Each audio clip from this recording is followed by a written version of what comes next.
ठीक है। शहरियार अफरीदी साहब। थैंक यू जी। मैं आपका बहुत शुक्रिया अदा करता हूँ। बिस्मिल्लाहिर्रहमानिर्रहीम। एक चीज़ ऐवान के आगे आपके सामने रख रहा हूँ और मेरा ईमान और यकीन है कि पूरी पाकिस्तान की तमाम पार्टियाँ जो इस पार्लियामान में बैठी हैं, चाहे वो ट्रेजरी बेंचेस हैं, चाहे वो अपोजिशन है।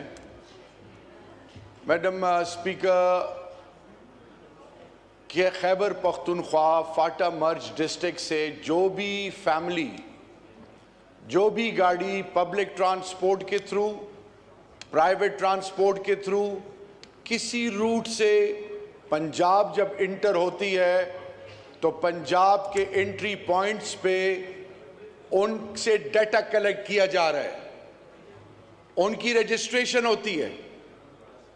अब सवाल ये है कि ये रजिस्ट्रेशन, किसी ने एयरपोर्ट जाना है, कोई स्टूडेंट एग्जाम दे रहे हैं, किसी ने हाई कोर्ट सुप्रीम कोर्ट जाना है, किसी की कोई और फैमिली कमिटमेंट एक्टिविटी है, बीइंग अ पाकिस्तानी, ये किस सोच की अक्कास है? Number one. नंबर टू, वो डाटा जो वो कलेक्ट कर रहे हैं उसका मकसद क्या है? नंबर थ्री, घंटों घंटे आप उनको जलील कर रहे हैं।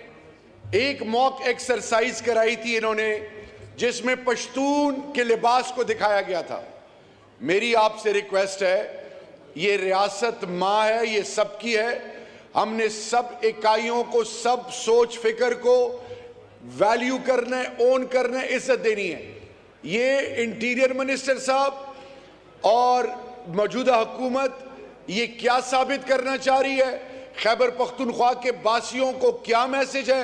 प्लीज इस पर आप कोई इनिशिएटिव लें।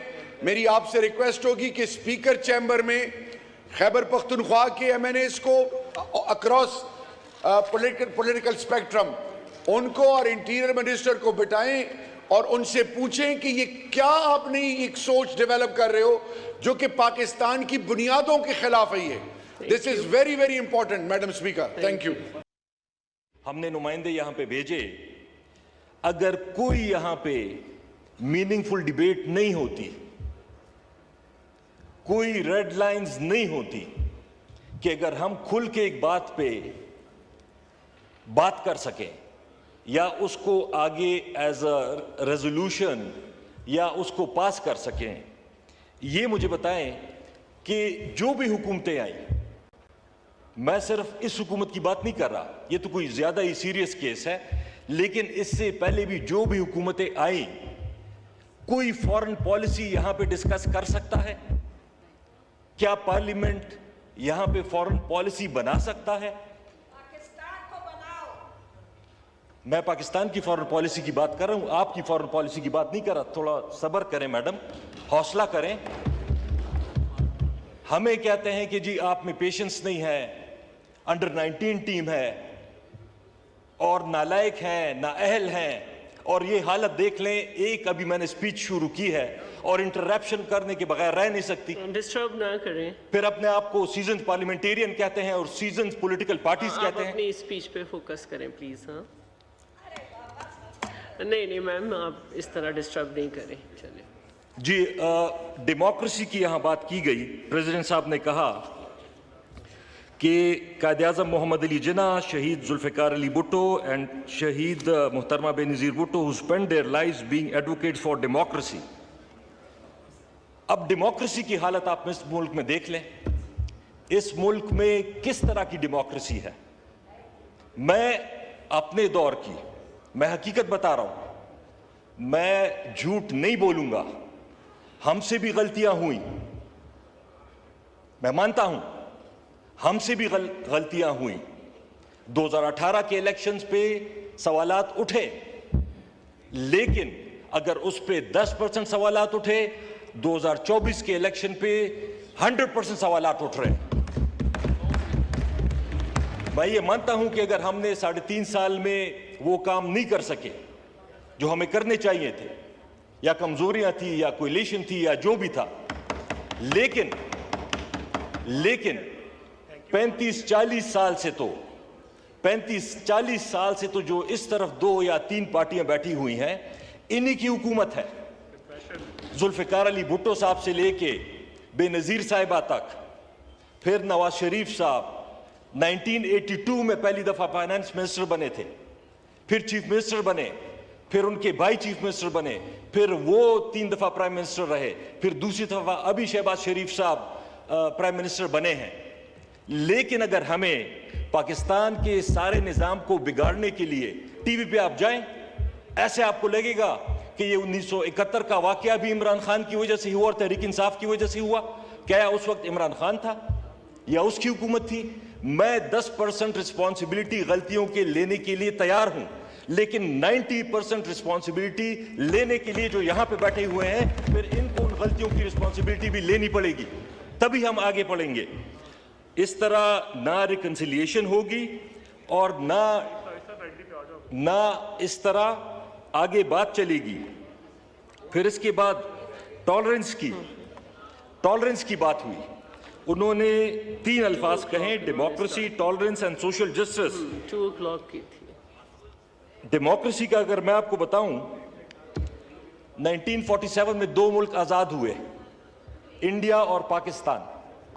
इंडिया ने अपने 3 साल में आईन मुकम्मल किया और उस पर अमल दरामद शुरू किया। हमें 9 साल लगे आईन मुकम्मल करने में। उन्होंने इलेक्शन अपना, जनरल इलेक्शन अपना करवा लिया, लेकिन हमें 23 साल लगे हमें अपना पहला जनरल इलेक्शन कराने में। फिर हम अभी भी भाई ने जिक्र किया, इंडिया यहां पहुंच गया है, इंडिया वहां पहुंच गया है। कम से कम हम अपनी डेमोक्रेसी को मजबूत करें और फिर स्पेशली पीपल्स पार्टी जैसी पार्टी जो अपने आप को जमहूरियत की पाकिस्तान में पॉलिटिकल पार्टीज में चैंपियन कहती है। हमने तो अपनी एक दफा की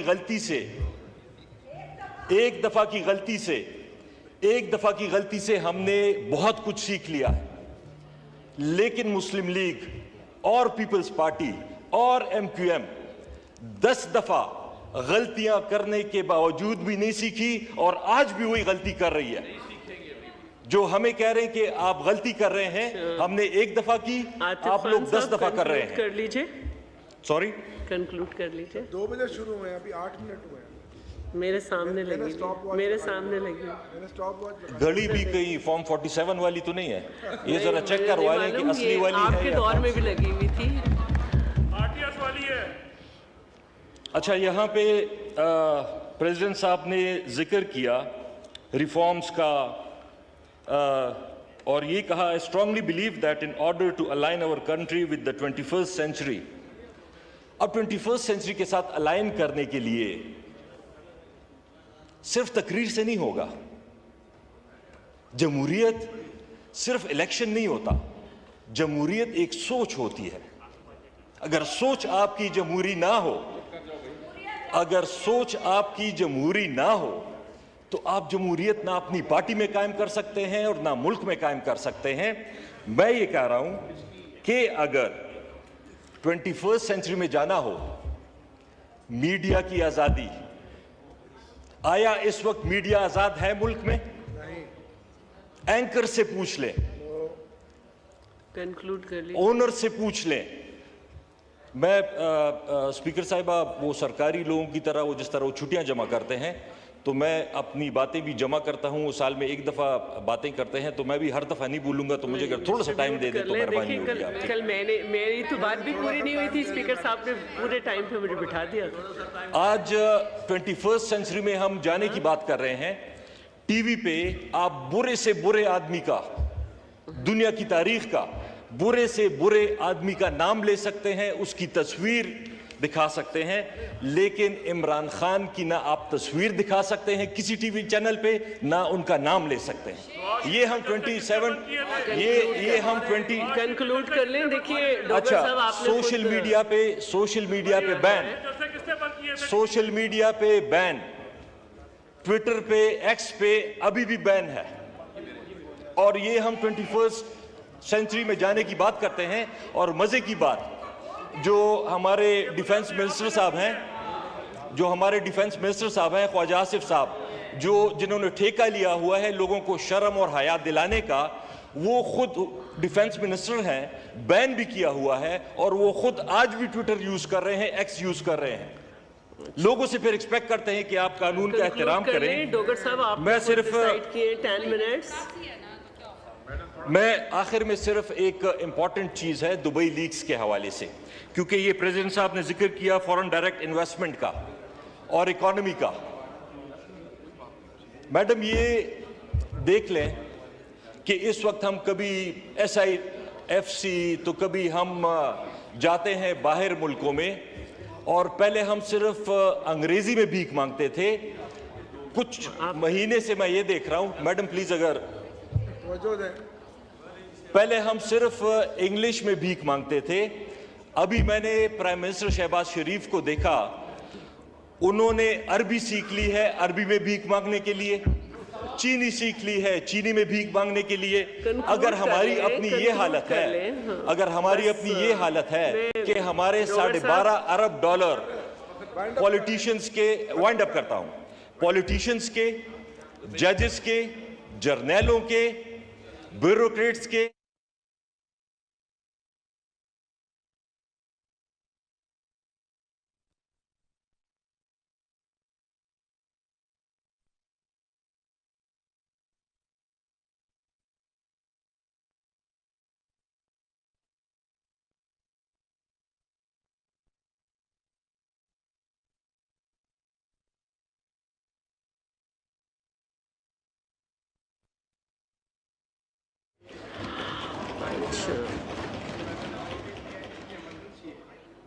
कौन सा नाम दिया आपने?